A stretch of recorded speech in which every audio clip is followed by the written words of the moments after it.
اب ایک بزرگ کے بارے میں پڑھا کہ 2000 رکعت نفلیں پڑھتے تھے. اب بتائیے کیلکولیٹر لے کر بیٹھ گئے. کیونکہ کیلکولیٹر میں حساب بیٹھتا نہیں ہے، اس لیے یہ بات جھوٹ ہے، یہ واقعہ غلط ہے. کیلکولیٹر بھی آیا تو ایک رکعت کے لیے کم سے کم 1 منٹ، ماشاءاللہ کم سے کم 1 منٹ. اب 1 گھنٹے میں 60 رکعت بنی. اب پھر 24 گھنٹے میں انہوں نے حساب لگایا تو کیلکولیٹر نے بتایا کہ 15 یا 1600 سے زیادہ رکعت بن نہیں پائے گی کسی حال میں. اب یہ بھی بنے گی کب؟ جب نہ کھانا کھاوے، نہ پیشاب کرے، نہ قضائے حاجت کی ضرورت پیش آئے. لیکن یہ نہیں بتایا کہ اس طریقے سے جانچنے کے لیے یہ قرآن کا حکم ہے یا رسول اللہ صلی اللہ علیہ وسلم کا حکم ہے. کسی چیز کی صحت کو جانچنے کا یہ کیلکولیٹر والا حساب اللہ کا بتایا ہوا ہے کہ رسول اللہ کا؟ تم تو ان لوگوں میں سے ہو جو سوا خدا اور رسول کے کسی کے پیچھے چلتے نہیں ہو، لیکن افسوس کیلکولیٹر کے پیچھے چلنے لگے.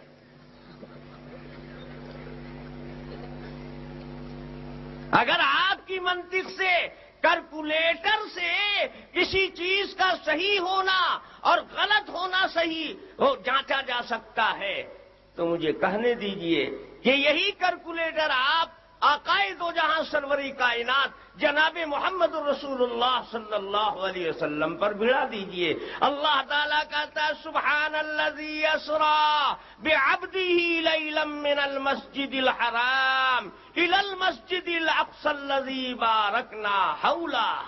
رات کے بڑے تھوڑے حصے میں اللہ اپنے عبد خاص کو لے گیا مسجد حرام سے مسجد اقصی، اور وہاں سے پھر کہاں؟ آپ کو بھی معلوم ہے پوری رات نہیں خرچ ہوئی اس سفر میں. اور سفر کہاں کا ہوا؟ فرش سے عرش تک کا ہوا، 7 آسمان سے اوپر. زمین سے آسمان کا فاصلہ نکال لو اور ایک آسمان سے دوسرے آسمان کا فاصلہ نکال لو، اور بیٹے کیلکولیٹر بھیڑا کر اللہ میاں سے پوچھو کہ اللہ تیرا حساب ٹھیک نہیں بیٹھتا.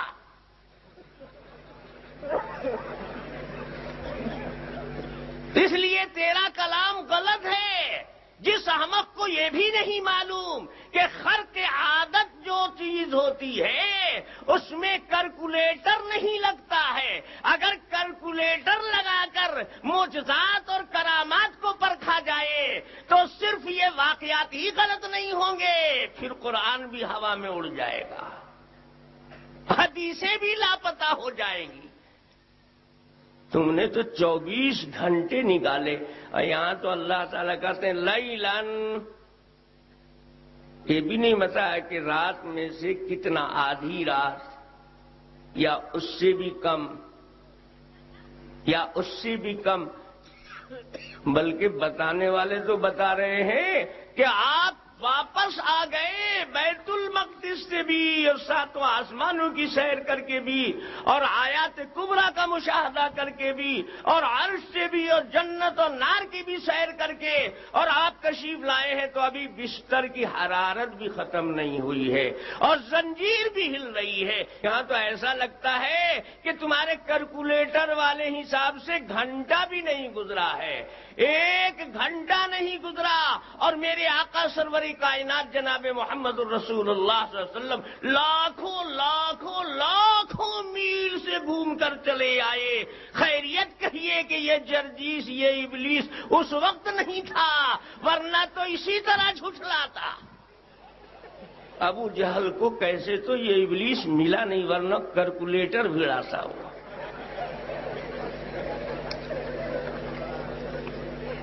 اتنا بڑا جاہل اور اتنے بڑے جاہل جو حدیث و قرآن میں سینکڑوں معجزات اور کرامات کو پڑھتے ہیں، ان کو ایک ولی، ایک اللہ والے کی یہ کرامت کہ مختصر سے وقت میں اتنی کثیر عبادت اس نے انجام دی، اس کے لیے جھٹلانے کے واسطے اس کو قرآن کی کوئی آیت نہیں ملی، حدیث کا کوئی حوالہ نہیں ملا تو کیا ملا؟ اسی انگریز کا دیا ہوا کیلکولیٹر ملا۔ وارے بیٹے، اور یہ ہیں علم کے پہاڑ۔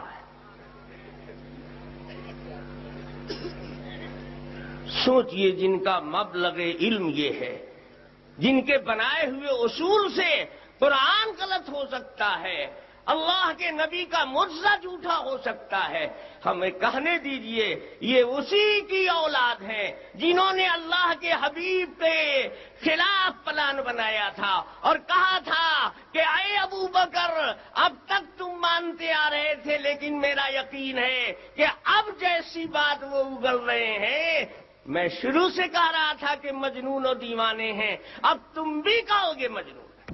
کیلکولیٹرے والے تھے وہ لوگ، یہی حساب پھرا رہے تھے۔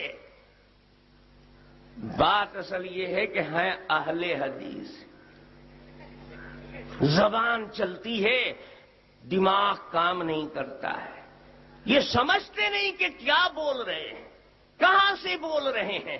ارے تم حدیث والے تھے، تم کوئی حدیث پڑھتے اس کے خلاف کہ اس حدیث کی روشنی میں یہ واقعہ غلط ہے، تم قرآن کی کوئی آیت پڑھتے اور کہتے کہ اس قرآن کی آیت کی بنیاد پر یہ واقعہ غلط ہے، لیکن افسوس کہ حدیث و قرآن سب کو بالائے طاق رکھ دیا اور کیلکولیٹر کی تقلید کرنے لگے۔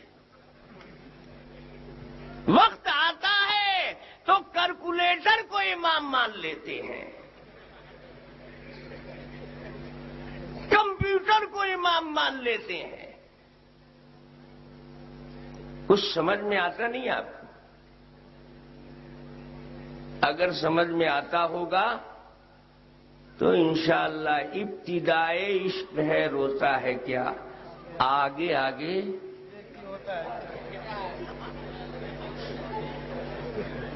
میں اس ابلیس کو کچھ نہیں کرتا، اس لیے کہ وہ تو جاہل مطلق ہے، بلکہ مطلق بھی نہیں مطلق ہے۔ کئی دن ہوا ہے کہ مئو کے غیر مقلدین کے ذمہ دار علماء کہہ رہے تھے جرجیس ہمارا کوئی ذمہ دار عالم نہیں ہے، اس لیے اس کے پیچھے ہم لوگ نہیں دوڑتے، تو وہ تو مطلق ہے نا۔ اور یہاں عملوں میں آیا تو مت پوچھئے، شیخ الحدیث صاحب اور جمعیت اہل حدیث سب سروں آنکھوں پر لیے ہوئے، اس لیے کہ حنفیوں کو گالی دینے میں ان کو بڑا مزہ آتا ہے، حدیث سنا رہے اور میری طرف اشارہ کر کے کہہ رہے تھے کہ میں نے یہ کہا تھا کہ عورتوں کو مسجد نہ بھیجا کرو، اور اگر بھیجنا ہی ہے تو اللہ کے حبیب نے تفریق نہیں کی ہے کہ فلاں مسجد میں تو بھیجو اور فلاں مسجد میں مت بھیجو، مسجدیں تو سب اللہ کی ہیں، حنفیوں کی مسجد میں بھی کچھ اپنی عورتوں کو بھیج دیا کرو۔ بھئی حنفی عورتیں تو مسجد میں جاتی ہی نہیں ہیں، لیکن جن عورتوں کے لیے چھوٹ ہے، اجازت ہے، کبھی کبھی اتفاقی طور پر صحیح، ارے مرد لوگ بھلے آ جاتے ہیں زور سے آمین کہنے کے لیے حنفیوں کی مسجد میں، تو ذرا عورتوں کو بھی تو بھیج دیا کرو۔ تو بڑا تیکھا لگا تھا، کہنے لگے تھے صاحب دیکھیے اشارہ کر رہے ہیں کہ ان کے بگڑے ہوئے جوان عورتوں کی آبرو لوٹ لیں گے، لیکن پھر جناب والا خود حدیث سنانے لگے کہ ترمذی کے ابواب الحدود میں روایت ہے۔ کیا روایت ہے؟ کہ رسول اللہ صلی اللہ علیہ وسلم کے زمانے میں ایک حادثہ پیش آ گیا۔ حادثہ کیا پیش آیا کہ ایک عورت فجر کی نماز پڑھنے جا رہی تھی یا پڑھ کر آ رہی تھی، ایک شخص نے اس عورت کا اغوا کر لیا، اس کو کھینچ لیا اور اس کے ساتھ بدکاری کر لی۔